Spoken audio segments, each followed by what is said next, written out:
Aslında bir yıldır değil, 100 yıldır devam eden bir problem. 10 yıllardır adım adım uygulanan bir soykırım planı ve politikası var. Bir yıldır da Filistin'de direnişin e, artık savunmadan saldırıya geçme planıyla teker teker ölmektense bir kere ölüp onurluca şehit olmak pahasına başlattıkları bir hareket var ve bunun üzerine artık Siyonist rejimin canice, vahşice başlattığı bir soykırım, arttırdığı bir soykırım politikası var. Maalesef bir yıldır bütün dünyanın gözü önünde bu soykırım planı uygulanmakta.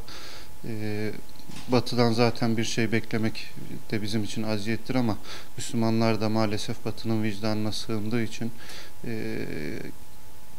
orada yalnız kalmış, yalnızlaştırılmış bir Filistin var. Türkiye'de de buna yönelik sivil toplum kuruluşları olarak bir şeyler yapma, en azından bu zulmü duyurma, insanların vicdanını harekete geçirmeye yönelik çalışmalar oluyor. Buna gayret ediyoruz ama belki bunun da artması, çoğalarak artması lazım. Tabii bu soykırımın beslendiği kaynaklar var. Bir yıldır açıkça gördük ki Batı'nın vicdanına sığınmak Müslümanlara ancak zillet ve acziyet getiriyor.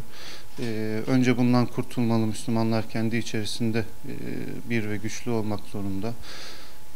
Sonrasında bu soykırımı besleyen kaynakların kurtulması belki çok önemli. Bunun için de boykot şu an yapabildiğimiz belki en etkin, en verimli çalışma.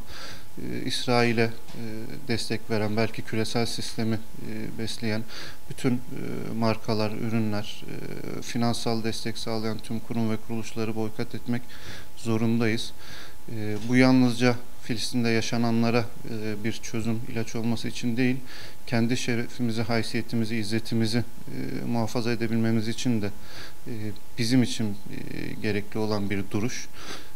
Bunun için de bütün halkımızı, tüm Müslümanları, tüm vicdanlı insanları bu boykota destek olmaya davet ediyoruz.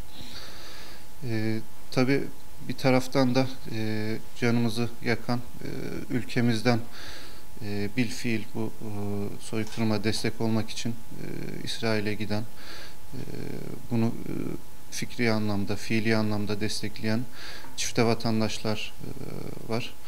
Bu konuyla ilgili de mecliste bir çalışma yapıldı. Bunun da bir an önce yasalaşmasını ve tüm Türkiye halkının vicdanını yaralayan, bu soykırımı destekleyenlerin de gerekli yaptırımlara maruz kalmasını gönülden istiyoruz.